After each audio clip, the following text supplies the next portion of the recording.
Hey, what's going on YouTube? Aaron here, and yes, I'm in a robe. So what? I wear a robe when I walk around the house. I wanted to do a video right quick talking about an experience that I had today. I went to an audition in DC for a role in a movie, and the first part went smoothly, I guess. There was no acting involved, so I guess that's why it went well. But the first part went smoothly. They just asked some questions, and I answered the questions, and they were like, good. And, I was feeling all confident. And then came the time to actually audition, and that was a different story. They had,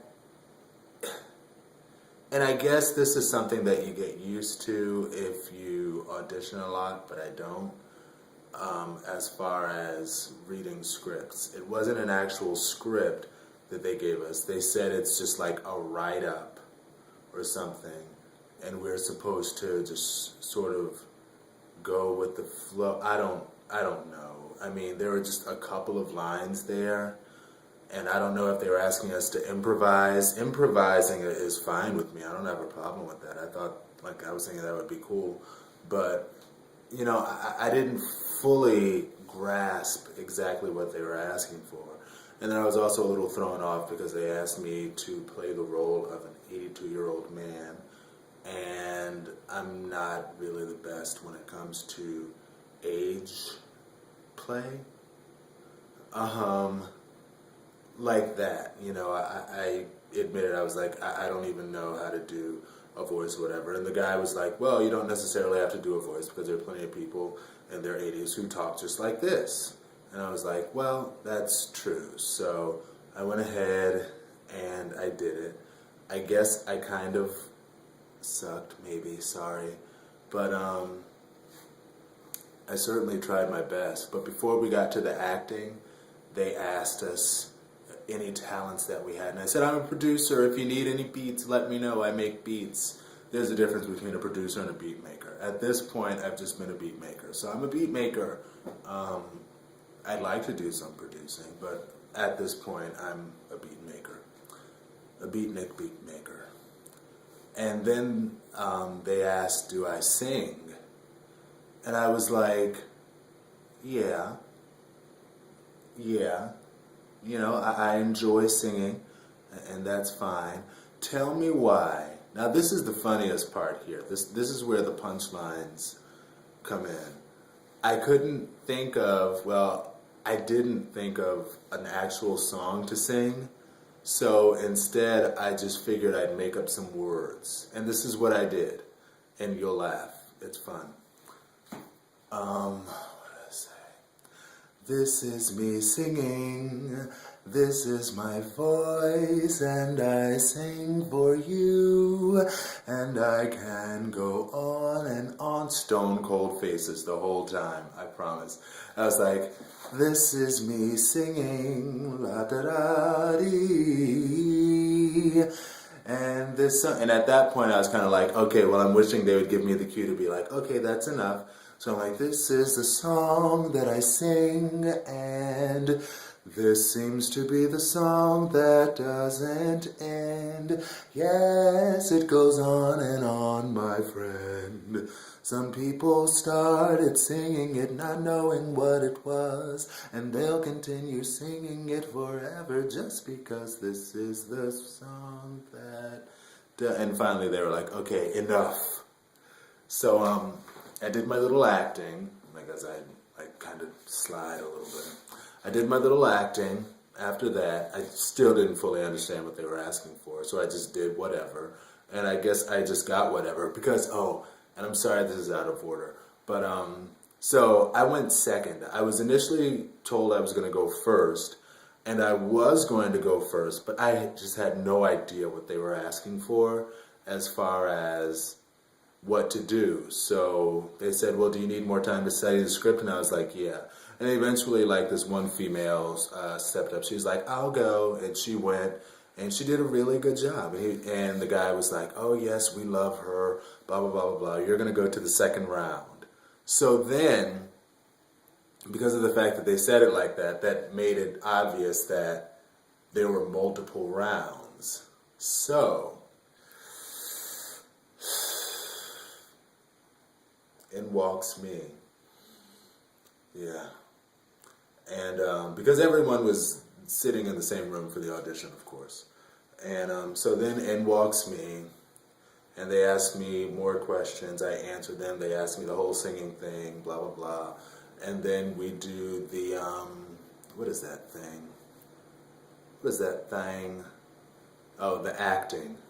Yeah, right. I don't even know what it is. I don't even know what I did. But I did it, and I guess it sucked, I guess. He asked me to read those lines as an 82-year-old, and then he said, now read them as a young hipster. And then he said, now read them as a proper person. And I was like, okay. And I thought I was doing it differently. I did get one beneficial piece of advice. And what he said was, okay, here's the issue with what you did. Even though you changed your pitch in your voice, you accented the same words. And in my mind, I was sort of accenting the same excuse, but, and I didn't say the excuse, but this is what I'm thinking. You know, if it's the same character, whether or not he's young or old or whatever, he still accent the same words. But, you know, clearly I'm not in a position to debate because I'm here talking about not getting the part. So, yeah, after I do all of that, he was explaining more and the fact that I should emphasize different words differently as different characters, which, like I said, you know, it's good advice. I'll heed the advice for next time, whenever that'll be. And, yeah. So then, oh, here's the fun part. Well, another fun part. The whole thing was fun. A fun experience. While the guy was giving me my critical advice, somebody from the back, you know, one of the people who worked for the production, came forward and brought him a letter on a piece of paper. And he read the letter, like, to himself. He was like, this is how it goes. Okay, I'm going to be him. So, yeah, Aaron, what you need to do when you act is you need to emphasize different words when you're different characters. And blah, blah, blah, blah, blah. Oh, a letter? Okay. Okay, so thank you so much, Aaron, and we'll call you. Have a good day. Bye-bye. And bear in mind that was after we already found out that there are multiple rounds. So basically, I didn't even make it past round one. But, you know, it's all good. It's all good in the hood because I took a lesson from it. I know this is a long video, and I apologize, but I learned a lesson. And the lesson that I'm learning, I realize that sometimes I put a lot of pressure on things like auditioning as it relates to singing or auditioning as it relates to acting and stuff like that because I guess I have a fear of failing. Not to say that I have not failed before because I certainly have, but you know, nobody wants to fail. So I think I have that fear, and it can be a hindrance when it comes to things like auditions and stuff like that because I want it to be just right, and because I concentrate so much on that, it ends up being wrong and being an epic fail, as I posted on my Facebook. You know, I said epic fail. But I have encouragement to keep moving on and auditioning and stuff like that. And I'm realizing that I think I'm going to take some of the pressure off myself as it relates to that and just go and have a good time. Like, not even stress it. Don't even worry about it. I did feel, and you know, if you like it, great. And if you don't,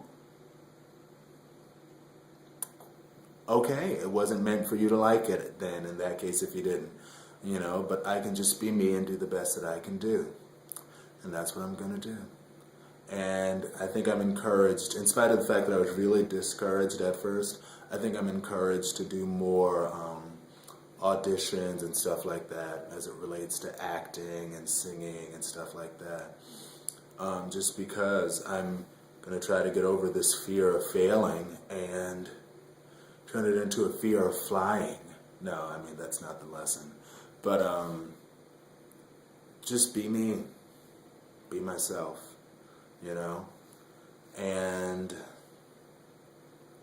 oh, here's something. This is a blessing. Here's a story.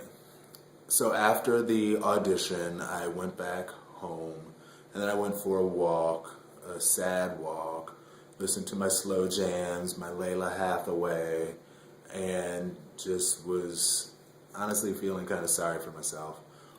And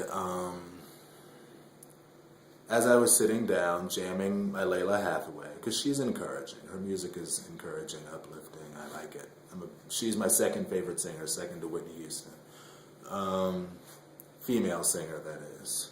Male singers would be Michael McDonald, followed by Kenny Loggins, or Kenny Loggins.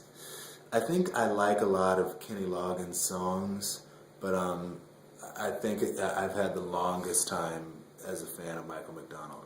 But anyway, so I was walking around feeling sorry for myself, took a walk to the park, sat on a bench, and I saw this squirrel fall out of a tree, which was strange because it was pretty high up, I don't know, like high up.